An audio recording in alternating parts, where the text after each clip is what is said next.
नमस्कार दोस्तों, फिर एक बार स्वागत करते हैं आपका विदर्भ सम्राट न्यूज़ चैनल में। फिर एक बार नए मुद्दे को लेकर हम आपके सामने उपस्थित हुए। हमारे साथ में है राजनीतिक विश्लेषक श्री शैलवीर जी अग्रवाल।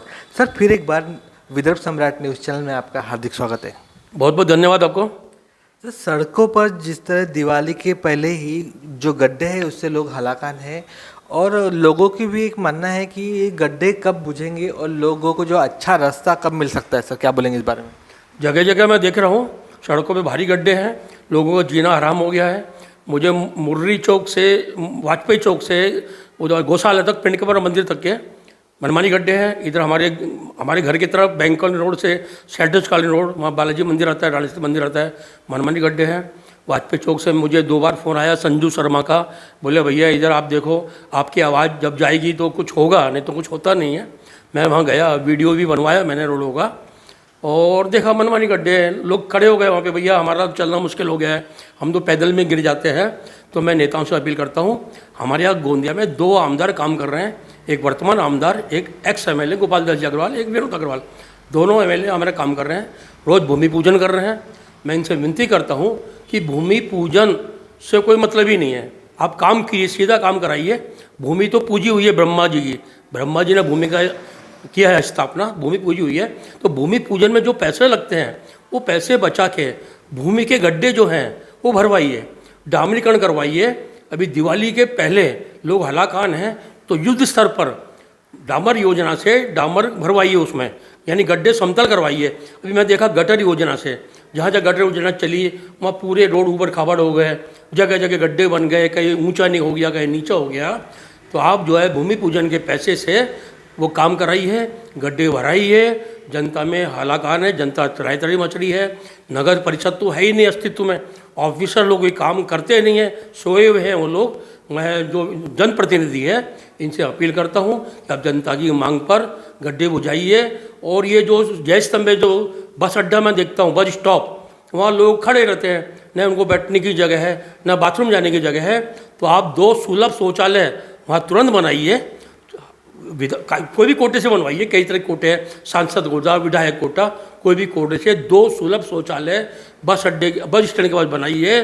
और वहाँ पे लोगों को 25-50 लोगों को बैठने की व्यवस्था कीजिए, लोग बैठ सके। धूप में लोग बाहर खड़े रहते हैं, अंदर पंखे की हवा में बैठ सके लोग। ऐसा मैं अपील करता हूँ विधायकों से, सांसद महोदय से।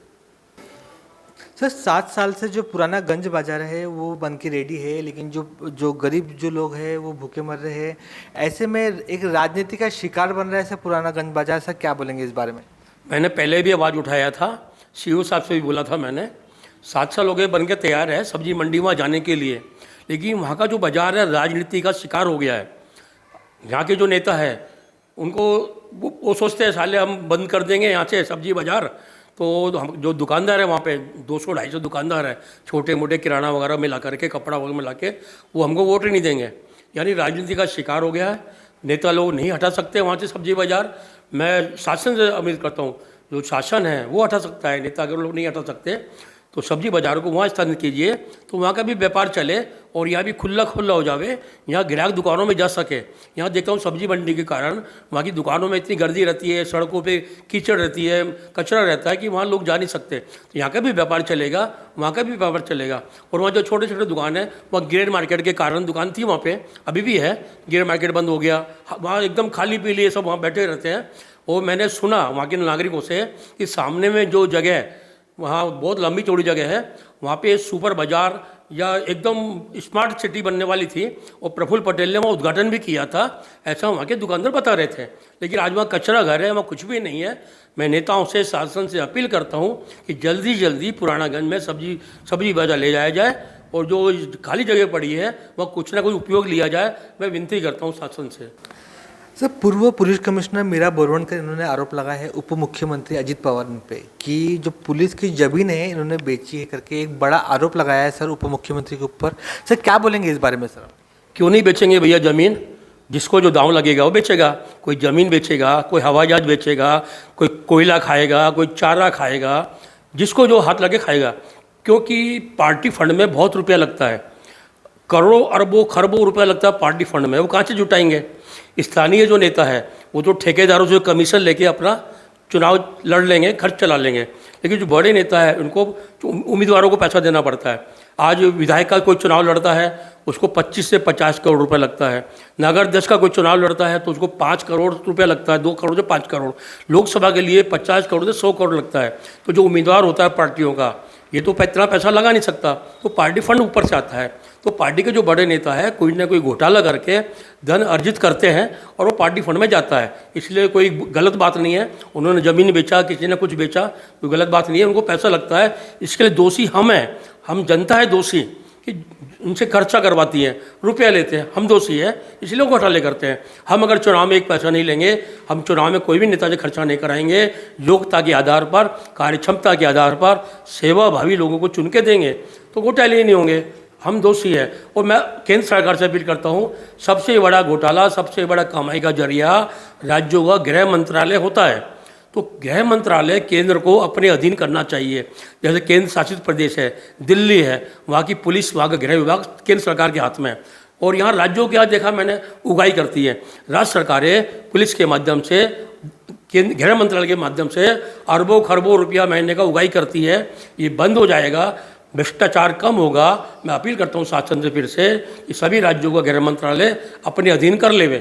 पूर्व सांसद और विधायक रह चुके डॉक्टर खुशहाल बोपचे, इन्होंने प्रफुल्ल पटेल इनका साथ छोड़ के शरद पवार इनको उन्होंने अभी समर्थन दिया है सर। और सर क्या बोलेंगे, इस तरह से अभी राजनीति चल रही है कि राष्ट्रवादी को छोड़ छोड़ के लोग जा रहे हैं, सर क्या बोलेंगे इस बारे में? चुनाव के आते आते सभी दलों में भागदौड़ मचेगी। जैसे जिसको टिकट नहीं मिली वो दूसरे दल में आस लगाएगा, और जो जनाधारी वाली नेता है उसको दूसरा दल लपक लेता है। अब डॉक्टर खुशहाल बोपचे लोकसभा चुनाव लड़ना चाहते हैं तो प्रफुल्ल भाई के साथ में रह के चुनाव नहीं लड़ सकते, क्योंकि यहाँ की सीट जाएंगी भारतीय जनता पार्टी को, और उधर से लड़ेगी कांग्रेस, राष्ट्रवादी कांग्रेस, पवार गुट, शिवसेना उधर से लड़ेगी। उधर से इनको चुनाव की टिकट मिलने का संभव है। और उनका बेटा चुनाव लड़ना चाहता है तिरोड़ा गोरेगांव विधानसभा से, तो यहाँ उनको संभव नहीं था, वहाँ उनको संभव है। तो हर नेता अपना अपना देखता है कहाँ से मुझे फ़ायदा होगा, वहाँ चले जाता है। जैसे जैसे चुनाव आएंगे, आमदार जैसे सिटिंग एमएलए है उसको टिकट नहीं मिलेगी मान लो, तो दूसरी पार्टी से लड़ेगा। और जो लड़ना चाहता है वो कहीं ना कहीं से जुगाड़ करके लड़ेगा। तो ये क्रम चलता रहेगा भाग दौड़ का, कोई नई बात नहीं है। ये लोग वहाँ जाएंगे, वहाँ के लोग यहाँ आएंगे। कोई राजनीति में कुछ सिद्धांत नहीं चलते आजकल। पहले सिद्धांतों की राजनीति चलती थी, चरित्र की चलती थी, आजकल संभावना की चलती है। कहाँ मुझे संभावना है वहाँ लोग चले जाते हैं। सिद्धांतों का गला घुट गया राजनीति में। सर हाल ही में इजराइल और हमास में जो युद्ध चल रहा है, एक भयंकर युद्ध चल रहा है, इसमें सैकड़ों लोग मर गए हैं, करोड़ों रुपए की संपत्ति नष्ट हो गई। सर ऐसे युद्ध में लाभ किसको है और ऐसे युद्ध होना चाहिए, सर क्या बोलेंगे इस बारे में? हमास और इजराइल के युद्ध में हमास ने गलती किया। हमास के आतंकवादियों ने आधी रात को जो इजराइल पे हमला किया, सोए हुए थे बच्चे, आदमी, औरत सब सोए हुए थे, उनको नग्न कर दिया, उनको मार डाला। वो गलती हमास की है। इजराइल जो कर रहा है अपना बदला ले रहा है, अपनी सुरक्षा का अधिकार इजराइल को है। दूसरा मैं देखता हूँ युद्ध जो होता है, रूस का यूक्रेन का 2-2.5 साल युद्ध चल रहा है, तो वो उनका नेताओं का जो है अभिमान का युद्ध है। और नेता युद्ध कराता है और मरता कौन है? जनता मरती है और सैनिक मरता है। जब नेता कोई नहीं मरता, जब कोई युद्ध में नेता मरने चालू हो जाएंगे, नेताओं का परिवार मरना चालू हो जाएगा, तो युद्ध होना बंद हो जाएगा। अभी क्या है कि जनता मरती है, सैनिक मरते हैं, नेताओं को क्या युद्ध करा देते हैं। तो ऐसा नहीं होना चाहिए। जितनी शांति से विकास होता है, युद्ध से क्या होता है?